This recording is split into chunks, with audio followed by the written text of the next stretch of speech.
میاں چنو سہروردی رحمۃ اللہ علیہ کے دربار پر، اور بابا جی کی کرامات فیض و برکات کے بارے میں ہمارے ساتھ موجود ہیں شہری، ان سے پوچھتے ہیں۔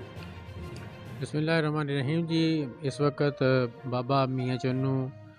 کے دربار پر موجود ہیں۔ بابا میاں چنو وہ ہستی ہیں جن کے نام پر میاں چنو جو شہر ہے وہ آباد ہوا، اور اس کا نام بابا میاں چنو کے نام پر میاں چنو رکھا گیا۔ بابا میاں چنو کی جو کرامات ہیں، وہ سب سے بڑی کرامت تو عام میں زدے، یعنی کہ لوگوں کے زبانوں پر زدے عام ہے کہ کسی وقت میں جب انگریز دور کے بعد جو ہے وہ یعنی کہ یہاں پر میاں چنو میں کہ شہر کے نام کو تبدیل کرنے کی کوشش کی گئی، اور یہاں پر کوئی اور نام جو ریلوے اسٹیشن کا نام کوئی اور رکھا گیا،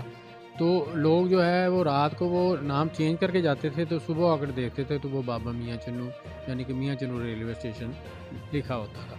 تو جو میاں چنو کا نام ہے وہ کوشش کے باوجود تبدیل نہیں ہو سکا۔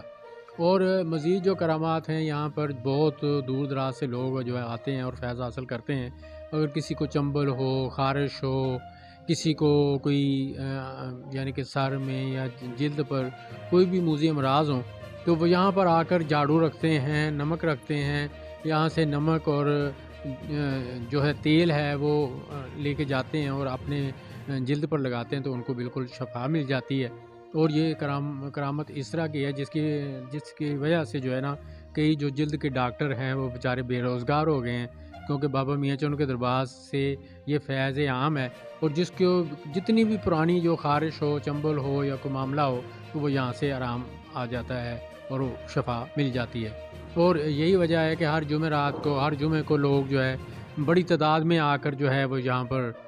دعا کرتے ہیں، فاتحہ پڑھتے ہیں، اور اپنی جو امیدیں ہیں، اپنی جو دعائیں ہیں وہ پیش کرتے ہیں، اور بابا جی کا واسطہ دے کر اللہ تعالیٰ سے مانگتے ہیں، اور اللہ تعالیٰ ان کی سنتے ہیں۔ اور علاوہ ازیں جب بابا جی کا ہر سال عرس ہوتا ہے